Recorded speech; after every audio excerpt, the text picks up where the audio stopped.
Hey everybody, it's Lainey, and I am here to talk about something that came up in my coaching session just a few minutes ago with with my private group, and I wanted to share it with you because, it's a concept that was new to me as a parent, and I wish that I had known it earlier on in my parenting. So whatever I can pass along that helps you, it's my pleasure and my honor to do so.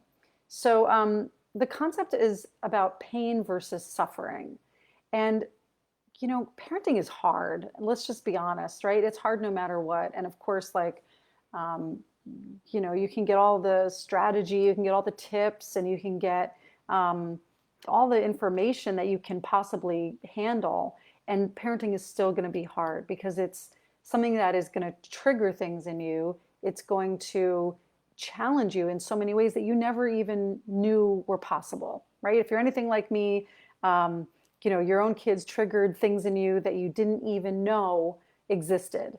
And the way that I talk about triggers, I want to share this with you. The way that I talk about triggers is to really understand that there's a body of information about ourselves. There's a whole bunch of information about ourselves that we don't even know exists. And those things are in our blind spots. So when we talk about triggers, they come in sort of different forms, and how you are able to manage them is going to depend on where they are in your awareness. So if you take your fingers and you bring them out to the sides over here, you'll notice that at some point you can't see them. I know if you're looking at your picture, like I can see my fingers in the video if I'm looking, but if I'm looking over here and I bring my fingers out, I can't see my own fingers.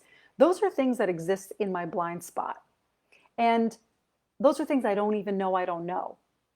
And if those things are being activated by my own kids, they're doing something and I get upset and I don't even know why, but it just makes me go ape and I'm angry. That's because that information exists out here.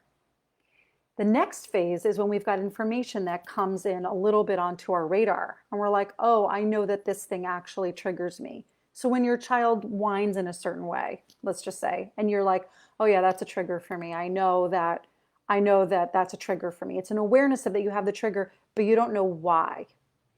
The next step in is recognizing that you have the trigger and you know why you have the trigger. Oh, my child is whining in this certain tone and it's triggering me because it reminds me of when I was a child, and I would hear my sister whining and she would get all the attention and I wouldn't get any attention. So that just really triggers me, right? So the awareness of what it is and why.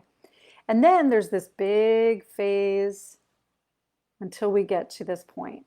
This is a big ground here. But the next stage is knowing what your trigger is, why it's there, and what to do about it, how to manage it in the moment. And for most parents who've done any kind of self reflecting, they're in this space. I know what the trigger is, I know why I have it, but I'm not able to really manage it in the moment, right?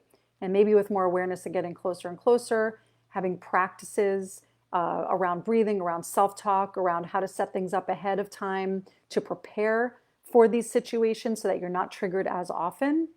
That is a whole body of work that is necessary to do in order to untangle your triggers. So if you're wondering why you're triggered, or you're wondering why you get so triggered with your kids, it is because you're in one of these phases of your trigger operating, which means that your reactions are really driving the car, driving the bus of your family, right?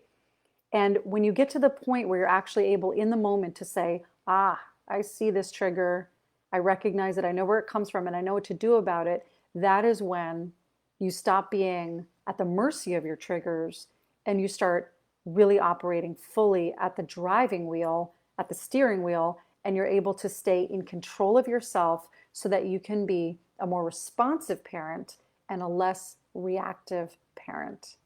So I hope that helps you. I would love to hear your thoughts about it. Let me know if you dig it, and check the notes and the comments below to find out how you can get more. See you soon.